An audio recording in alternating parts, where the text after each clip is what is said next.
Ya, kali ini aku mau nyeritain gimana sih caranya kita tuh mendapatkan sesuatu apa yang kita inginkan meskipun ada banyak banget halangan. Dan ini adalah hal yang selalu aku lakukan saat aku harus mengambil keputusan-keputusan besar dan keputusan-keputusan yang sulit. Salah satu contohnya adalah saat aku mau memutuskan apakah aku harus resign dari kerjaanku saat itu atau aku tetap di sana. Karena di saat itu aku udah nggak happy lagi di kerjaan. Tiap hari isinya cuma nangis, mau berangkat kerja isinya nangis, dan itu udah nggak sehat banget buat diri aku sendiri. Di satu sisi aku butuh uang, tapi aku nggak suka banget dengan kerjaanku. Aku nggak happy dengan kerjaanku. Aku ingin mencoba sesuatu hal yang baru. Nah, ini dilema besar banget. Butuh uang, tapi pengen nyoba sesuatu yang baru. Tapi di kerjaan aku nggak bisa nyoba sesuatu yang baru itu, dan aku akhirnya nggak happy di sana. Aku harus gimana?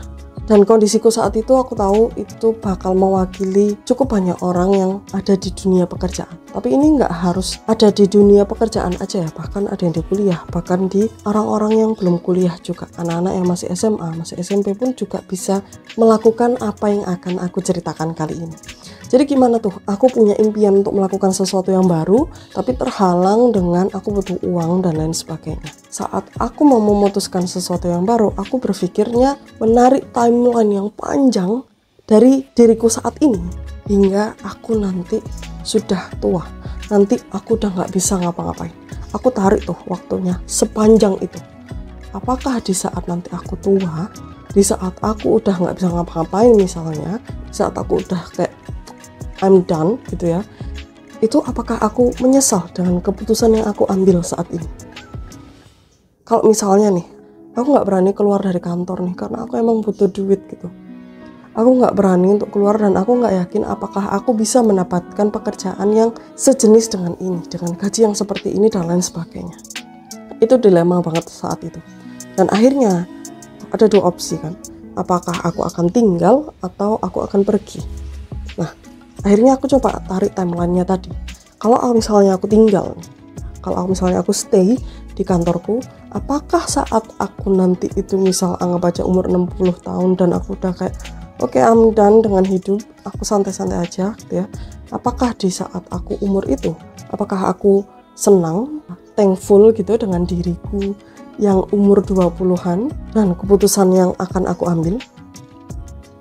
Dan aku merasa saat itu kayak mikir, ya aku nggak merasa berterima kasih sih kalau misalnya aku stay di satu tempat ini dan nggak berani mencoba sesuatu yang baru hanya karena aku nggak berani mencoba gitu.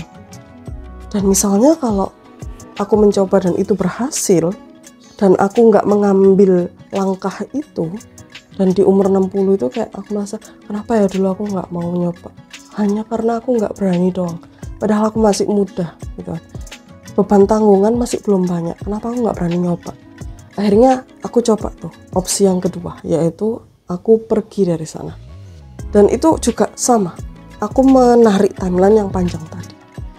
Apakah di saat tua ini aku juga thankful dengan keputusan aku saat ini, keputusan dimana aku berani untuk take the risk gitu loh, mengambil resiko yang menurut aku saat itu adalah resiko yang sangat besar. Karena saat itu aku pengen bisnis, karena dalam dunia bisnis itu serba nggak pasti. Apakah aku mengambil resiko itu dan di saat aku tua nanti aku merasa bersyukur karena telah mengambil keputusan itu, dan di titik itu tanpa ada keraguan sedikit pun aku mengatakan ke diriku sendiri saat itu, iya, saat tua nanti dengan keadaan aku saat ini dan pilihanku saat ini, kemungkinan besar aku nggak akan menyesal. Meskipun aku gagal, meskipun aku nggak berhasil, tapi aku udah berani nyoba. Aku menganggap diriku yang nanti sudah tua itu tidak menuntut bahwa aku itu harus berhasil, tapi menuntut aku itu harus mencoba sesuatu yang aku inginkan. Karena di saat tua nanti tuh, kan kita mau nyoba sesuatu yang baru kan serba terbatas. Waktunya udah mepet, tenaganya udah nggak sebanyak saat masih muda gitu kan. Jadi itu yang menjadi pertimbangan-pertimbangan aku dalam mengambil keputusan-keputusan yang cukup besar. Apapun itu keputusannya. Tapi saat ini, di detik ini, keputusan yang cukup besar adalah aku harus resign atau enggak. Contoh lainnya nih, misalnya ini terjadi di kehidupan teman aku, ini real nyata. Dia mau menyelesaikan skripsinya karena tinggal beberapa bulan lagi dia terancam DO. dan dia ada di titik dia sedang bekerja juga. Dia dilema akhirnya, apakah aku harus nyelesain skripsi? Kalau nyelesain skripsi aku harus keluar dari kantor karena waktuku habis buat di kantor, atau aku stay di kantor dan aku membuang ijazah yang mungkin akan aku pegang. Itu adalah permasalahannya dia. Kalau misalnya aku ada di posisi dia, apa yang aku lakukan adalah, ini aku ya, versiku bukan versi dia, pilihanku adalah dari dua pilihan tadi aku akan menanyakan ke diriku sendiri, mana yang di saat tua nanti gak bakal bikin aku tuh nyesel gitu. Kalau misalnya gak meneruskan kuliahku dan aku drop out dan aku stay di kantor, apakah di saat tua nanti aku kayak nyesel gitu karena aku gak bisa dapat ijazah? Atau jika aku keluar dan mengambil ijazah itu, it means resikonya lebih besar karena akhirnya aku nggak ada pekerjaan kan. Apakah di saat tua nanti aku tidak menyesal? Apakah aku happy? Apakah aku thankful dengan keputusan aku untuk keluar dari kantor dan mengusahakan aku memiliki ijazah yang sedikit lagi ada di tangan? Saat aku mengambil frame itu gampang banget udah jadinya. Hal-hal yang nggak penting, yang awalnya itu kayak overthinking gitu ya, itu akhirnya dengan mudah itu hilang, gampang banget hilangnya. Jadi langsung fokus apa sih yang penting. Oke, kalau misalnya aku tua, aku merasa aku bakal bersyukur banget dengan diriku yang muda kalau aku berani mengambil resiko untuk meneruskan skripsi aku dan mengambil ijazah yang dikit lagi udah di tangan. Kerjaan juga bisa didapatkan lagi, tapi ijazah itu butuh 4 tahun. Kalau misalnya di DO dan misalnya ngotot tuh ingin jadi sarjana S1 gitu ya, harus ngulang lagi 4 tahun. Atau jelek-jeleknya nih ya nyogok. Nggak bagus kan kayak gitu. Itu bukan jalan yang benar. Dan aku yakin di luar sana juga orang-orang tuh punya impian-impian besar, tapi terhalang oleh banyak hal. Dan akhirnya overthinking sendiri. Bahkan sampai memutuskan hal-hal kecil. Itu kalau ada halangan kecil, akhirnya dia nggak berani mengambil resiko-resiko yang menurut aku ya itu bukan resiko yang besar. Dan akhirnya dia kayak mudah menyerah untuk mengambil apa yang dia inginkan. Tapi aku harap ya kamu yang dengerin ini, kalau misalnya kamu punya impian, udah pasti tuh ada halangan, udah pasti.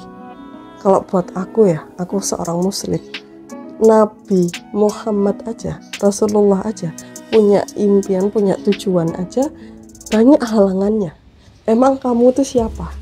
Kok sespesial itu pingin saat kamu punya impian dan kamu berharap kamu bakal mendapatkan itu tanpa usaha atau effort yang luar biasa. Nabimu aja itu effortnya luar biasa, bahkan sampai berdarah-darah, penuh tangis, penuh air mata dan penuh darah. Kamu yang cuman umatnya yang ya orang biasa lah gitu lah ya, berharap apa kamu itu loh? Yang dicontohkan Nabi orang yang paling mulia aja seperti itu. Kalau punya impian, biasakan untuk put your warrior side for your future self. Taruh rasa-rasa kayak I am a warrior untuk diri kalian sendiri di masa depan. Jadi kalau kalian tuh nggak suka dengan keadaan kalian saat ini dan kalian pingin berubah, atau keadaan kalian benar-benar memaksa kalian untuk berubah, dan kalian bingung tuh, aku harus memutuskan yang mana nih?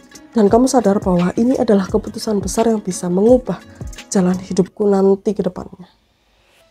Keputusan-keputusan besar seperti itu, cobalah untuk meletakkan diri kalian di saat kalian tuh udah tua, di saat kalian tuh udah sekarat, dan kalian kayak flashback lagi tuh kehidupan muda kalian gitu ya. Apa aja sih yang udah aku lakukan gitu. Apakah saat tua nanti aku nggak menyesal karena aku nggak berani mengambil resiko? Tanyakan itu ke diri kalian. Atau bahkan ekstrimnya lagi, buat aku ya, ekstrimnya lagi adalah saat kalian udah dikuburkan, kalian ditanya dengan malaikat, waktumu buat apa? Uangmu buat apa? Kalau waktumu kamu gunakan cuman buat hahi dong, sekolah hahi dan udah, kerja lagi, cari duit lagi, nabung yang banyak biar bisa hahi lagi, dan udah gitu aja. Apakah saat nanti kamu mati dan kamu ditanya itu, kamu menjawab seperti itu, kamu nggak malu? Ya kalau nggak malu sih ya silahkan. Cuman kalau buat aku pribadi dan mungkin orang-orang yang merasa malu, segera untuk menentukan dengan baik setiap waktu aku harus apa, aku harus berkarya apa, apa yang bisa aku berikan untuk orang lain, biar nanti saat aku mati aku jawabnya itu enak gitu. Aku menjawab dengan rasa kayak lega, bangga, bukan kayak aku malu banget ternyata dulu aku cuma gini doang. Ini adalah kayak step biar nanti saat tua kita tuh nggak nyesel kalau hidup kita itu gitu-gitu aja. Kita nggak nyesel kalau kita nggak berani ngambil resiko. Kita nggak nyesel kalau kita tuh bahkan nggak mencoba sesuatu yang sebenarnya tuh pengen banget kita lakukan. Tapi di saat tua, kita udah nggak bisa mencoba hal itu lagi karena berbagai macam hal. Kalau kalian punya impian, silahkan letakkan diri kalian di saat kalian mungkin sekarat, bahkan mungkin kalian sudah meninggal. Dan itu akan mengeliminasi banyak banget hal-hal yang membuat kalian overthinking, hal-hal yang sebenarnya itu nggak penting gitu ya. Tapi kalian pikirin terus, dan akhirnya kalian benar-benar clear banget dengan apa yang kalian inginkan, dengan apa yang ingin kalian tuju. Itu bukan egois, tapi itu mendevelop diri kalian sendiri. Kalian memilih mana yang penting dan mana yang enggak. Itu bukan egois. Oke?